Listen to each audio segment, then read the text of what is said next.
over the next to say.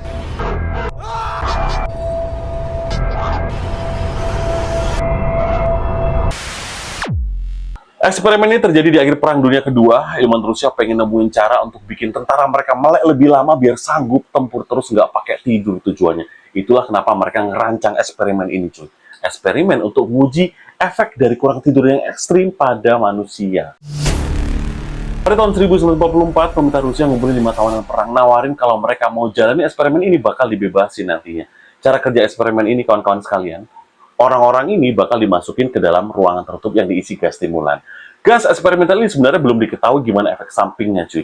Tapi para peneliti yakin kalau itu cukup aman dan nggak bakal ngebunuh. 5 orang setuju melakukan eksperimen, mereka pun masuk ke dalam ruang tertutup, habis itu pelan-pelan diisi pakai gas stimulan. Di ruangan itu nggak ada kamera untuk ngawasi atau lihat kayak mana hasil eksperimennya, cuy. Jadi mereka cuma pakai mikrofon untuk dengerin dan jendela kaca kecil setebal 5 inci untuk ilmuwan bisa lihat jalannya percobaan ini. Eksperimen dimulai, cuy. 3-4 hari pertama baik-baik aja, cukup normal, tapi para peneliti mulai perhatiin perubahan topik yang mereka diskusiin. Dari obrolan santai selama beberapa hari pertama berubah jadi obrolan gelap. Di hari kelima mereka ngomongin dengan sangat dalam peristiwa dan hal-hal traumatis yang terjadi sama hidup mereka di masa lalu. Dan waktu itu Markus mulai ngeluh ikut eksperimen ini. Padahal di awal-awal dia optimis kalau ini adalah jalan keluar yang lebih pasti daripada jadi tawanan perang yang nggak tahu nasibnya kayak mana ke depan. Di hari ke-6, cuy, para subjek percobaan ini mulai berhenti ngomong satu sama lain. Mereka tiba-tiba saling curiga, paranoid, saling menjauh. Yang awalnya ngumpul bareng, cuy, jadi misah sendiri-sendiri. Situasi di ruangan gas itu kayak gini, cuy. Ruangan itu modelnya kayak kotak ya, kayak kamar pada umumnya lah, tapi agak luas sedikit. Ada tempat duduk, toilet, ada makanan minuman lengkap. Ada banyak buku juga untuk dibaca-baca. Mirip penjara lah, bedanya kalau penjara kan ada jerujinya. Ini enggak, benar-benar tertutup. Nah, mereka tuh misah sendiri-sendiri, cuy. Ada yang di toilet, ada yang tempat duduk-duduk, ada yang baca buku, ada yang tempat makanan. Mereka kayak ngambil ruang dalam ruangan. Meskipun tetap nampak satu sama lain, karena memang nggak ada sekat kan ruangannya itu. Mereka mulai nyoba saling berkhianat dengan harapan keluar dari eksperimen ini. Jadi, mereka ini kan diem-dieman ya, cuy. Nah, diem-diem juga saling ngawasi satu sama lain. Satu persatu gantian datang ke jendela kaca, terus ada juga yang ke salah satu mikrofon yang ditaruh di ruangan itu, seolah nggak ada yang lihat. Terus mereka bisik-bisik, berhalusinasi kalau mereka ada masalah sama salah satu tawanan, ngadu ke peneliti, saling fitnah. Intinya biar dibebasin, cuy. Tapi peneliti sama sekali nggak peduli, mereka cuma dengerin aja, nontonin semua kejadian yang ada di balik kaca itu untuk lihat gimana hasilnya sampai akhir. Di hari ke-10 nggak tidur, salah satu tawanan mulai teriak, cuy. Pagi itu dia teriak beberapa kali, jadi kayak teriak berhenti gitu.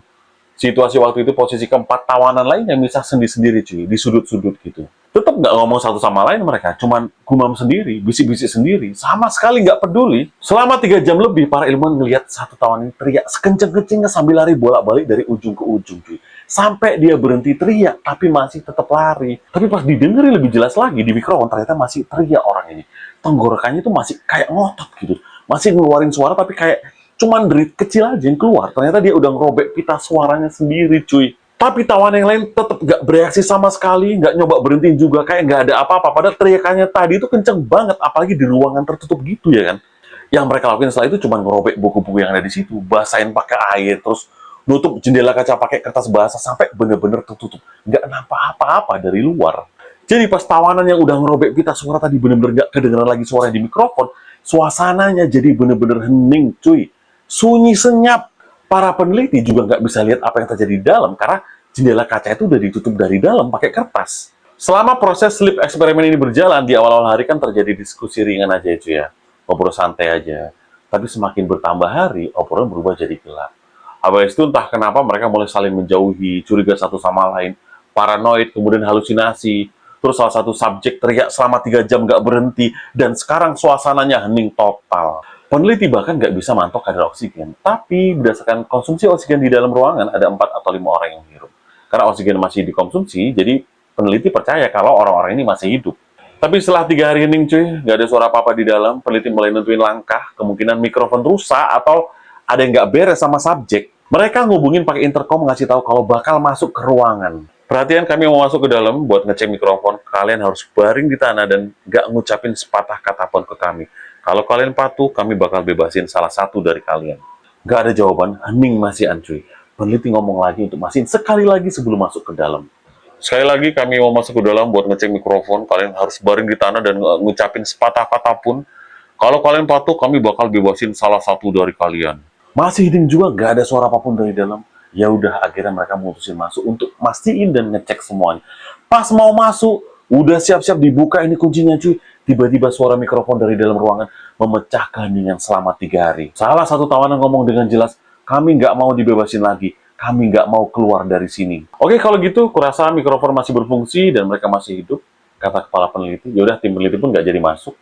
Tetap di luar ruangan cuy, eksperimen nggak tidur berlanjut dan keheningan juga berlanjut sampai hari ke-15. Tapi yang jadi satu-satunya tanda tanya bagi para peneliti adalah apa yang terjadi di dalam cuy, karena jendela kaca tertutup kan, dan para tawanan itu nggak bersuara sama sekali, bahkan nggak bergumam atau berbisik sekalipun. Peneliti benar-benar nggak tahu gimana jalannya eksperimen di dalam. Akhirnya di hari ke-15 itu juga, tengah malam mereka mutusin bahwa eksperimen itu berakhir men, selesai. Sebelum dibuka ruangannya, mereka berhenti terlebih dahulu aliran gas yang terus-terusan masuk ke dalam ruangan. Dikeluarin, ditukar sama udara seger. Tapi waktu gas diganti sama udara seger, cuy, peneliti dengar suara menyedihkan dari dalam. Para tawanan mohon-mohon minta gasnya dinyalain lagi. Suara mereka udah kayak orang sekarat mohon-mohon. Nyalain gasnya, aku nggak mau keluar, aku nggak mau keluar dari sini, aku nggak mau keluar, tolong isi gasnya lagi. Tapi eksperimen udah dinyatakan selesai. Pintu ruangan resmi dibuka, cuy. Peneliti akhirnya bisa lihat ruangan itu untuk pertama kalinya sejak hari ke-10. Sekarang, mereka bisa lihat langsung dengan mata kepala mereka sendiri hasil penelitian mereka. 4 dari 5 tawanan hidup. Tawanan yang meninggal ini posisinya lagi jejelin potongan daging yang diambil dari dadanya sendiri pakai kaki ke saluran pembuangan yang ada di tengah ruangan. Dia butuh saluran pembuangan pakai potongan daging yang diambil dari dadanya sendiri, cuy. Air kamar mandi nyala terus sampai ruangannya itu banjir kira-kira 10 cm. Air di bawah itu bentuknya udah nggak karu-karuan, cuy. Warnanya keruh darah dari tawanan yang mati tergeletak di air banjir itu. Otomatis darahnya ngalir terus kan dari lukanya itu. Mukanya juga udah robek-robek kayak habis dicabik-cabik sama hewan. Potongan daging di mana-mana, nggak cuma dari yang udah mati, cuy. Daging-daging berserakan di air itu juga dari tawanan yang masih hidup. Sebagian badan mereka tuh udah bolong-bolong, robek-robek. Mereka ngerobek badan mereka sendiri pakai tangan, geng. Bukan pakai gigi. Mereka ngerobek pakai kuku sama tangan mereka sendiri terus dimakan. Mereka makan badan mereka sendiri, cuy. Nah, sisa potongan daging dari mulut mereka itu lagi berserak di lantai yang banjir itu. Bayangin, cuy, semengerikan apa percobaan ini sampai bikin orang makan diri mereka sendiri. Sementara stok makanan yang ada di tempat penyimpanan nggak kesentuh sama sekali selama berhari-hari, cuy. Para subjek penelitian yang masih hidup nggak mau ninggalin ruangan. Aku nggak mau keluar, aku nggak mau keluar dari ruangan ini. Mereka mohon-mohon terus supaya gas dihidupin lagi. Aku mau gasnya dihidupin lagi, mohon banget. Please isi gasnya lagi. Karena situasi nggak kondusif, peneliti minta tentara ngeluarin mereka semua dari ruangan itu. Tapi nggak segampang itu, cuy. Keempat tawanan ini bener-bener agresif. Seorang tawanan bahkan lompat gigit leher salah satu tentara. Gigitannya itu lengket, nggak bisa dilepas. Nggak bisa dipisahin, ditarik, ditembak pakai senjata, tetap nggak bisa lepas. Sampai tentara itu mati, geng. Saking entah kayak mana gigitannya itu di leher, kan. Tapi tawanan ini pun ikut mati juga karena ketembak dia. 1 tentara, 2 subjek meninggal. Korban-korban pun dikeluarin dari ruangan. Tinggal 3 subjek lagi yang masih hidup. Tentara lebih hati-hati kali ini dengan penanganan ekstra akhirnya. Dengan susah payah ketiganya berhasil dikeluarin dari ruangan, cuy. Dimasukkanlah ke ruang medis untuk perawatan lebih lanjut karena badan mereka udah penuh luka. Udah kurus kering, cuy. Bener-bener mengenaskan. Setelah dari ruangan medis, yang paling parah masuk ke ruang operasi duluan. Sementara 2 lainnya nunggu antrian operasi di ruang tawanan. Waktu mau operasi, tim dokter ngasih obat penenang dulu sebelum dibius. Tapi obat penenang itu nggak ngaruh apa-apa sama sekali, cuy. Sama objek satu ini, ya kan. Nggak mempan sama sekali, dia terus mohon untuk balik lagi ke ruang gas. Aku nggak mau tidur, aku harus tetap melek. Tolong balikan aku ke ruang gas. Aku mohon, please, please. Dokter bilang sama dia, kalau dia harus dibius dulu sebelum dioperasi. Karena lukanya itu memang udah parah banget. Nggak bisa kalau nggak pakai dibius. Tapi orang ini berontak deh, kayak marah dia. Dia bilang, melek, harus tetap melek. Nggak boleh tidur, aku nggak mau dibius. Dikit lagi jarum suntiknya itu masuk. Tapi orang ini berontak kuat sampai mutusin tali kulit tebel yang nahan dia itu. Tapi akhirnya dokter berhasil bius orang ini, cuy. Bius pertama, kedua, ketiga nggak mempan, terus berontak dia, makin kuat teriakannya, dia terus berulang-ulang nggak mau tidur, harus ke gas, harus tetap melek, sampai dosis ke-10 barulah biusnya mempan, cuy. Si Joffrey pun lemas, nggak lama dia akhirnya tidur, dan nggak lama juga setelah tidur, dia meninggal dunia, cuy. Beralihlah para peneliti ini ke tawanan berikutnya, yang nggak kalah mengenaskan juga karena pita suaranya robek, cuy. Dia nggak bisa ngomong waktu tim dokter bawa dia ke ruang operasi. Dia cuma gelengin kepala waktu mau dibius, melawan sekuat tenaga, berontak sampai banyak dokter dan tentara kewalahan megang satu orang ini, cuy. Saking kuatnya tenaganya, ya kan. Tapi akhirnya orang ini jatuh sendiri karena kelelahan. Dan langsung tidur di lantai saat itu juga. Langsung pules. Begitu mau dibius sama dokter, orang ini mengembuskan nafas terakhirnya, cuy. Sekarang tinggal satu subjek penelitian lagi yang masih hidup karena dua kawan-kawannya tadi udah lewat. Tim peneliti mutusin membawa satu orang terakhir yang masih hidup ini ke ruangan gas, bukan ke ruang operasi. Karena mereka udah nyaksiin dua objek penelitiannya berakhir meninggal setelah tertidur. Gak mau berakhir sia-sia. Mereka pun bawa subjek terakhir ini ke ruangan gas dan mereka akan melakukan operasi di situ. Sebelum dinyalain gasnya, sebelum dilakukan operasi, para ilmuwan ngelakuin penelitian terlebih dahulu, cuy. Mereka masang alat medis namanya elektroencephalografi, disingkat EEG. Ini semacam alat untuk mengukur gelombang otak, cuy. Mengukur gelombang otak, ya kan.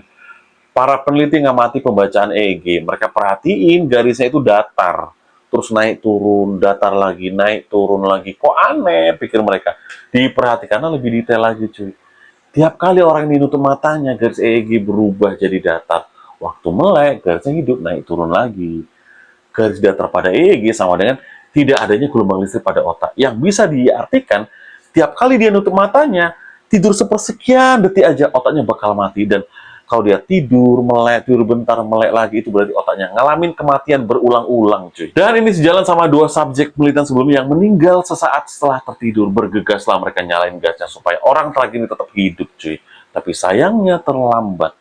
Orang ini nyerah, dia nggak bisa nahan kantuknya lebih lama lagi.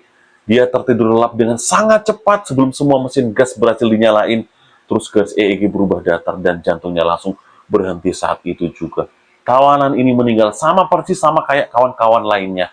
Meninggal setelah tertidur. Itulah ternyata alasannya kenapa mereka minta tetap ada di ruang gas. Mohon-mohon minta gasnya dinyalain, cuy.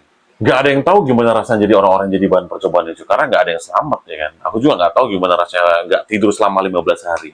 Buat yang sering begadang, sharing-sharing lah di komentar, cuy. Sepi kali komenku, cuy. Yang pasti uji coba ini nggak berhasil, cuy. Dan waktu itu pemerintah Rusia menghentikan sleep eksperimen ini. Tapi sampai beberapa waktu, nggak ada konfirmasi penyebab kematian kelima subjek ini.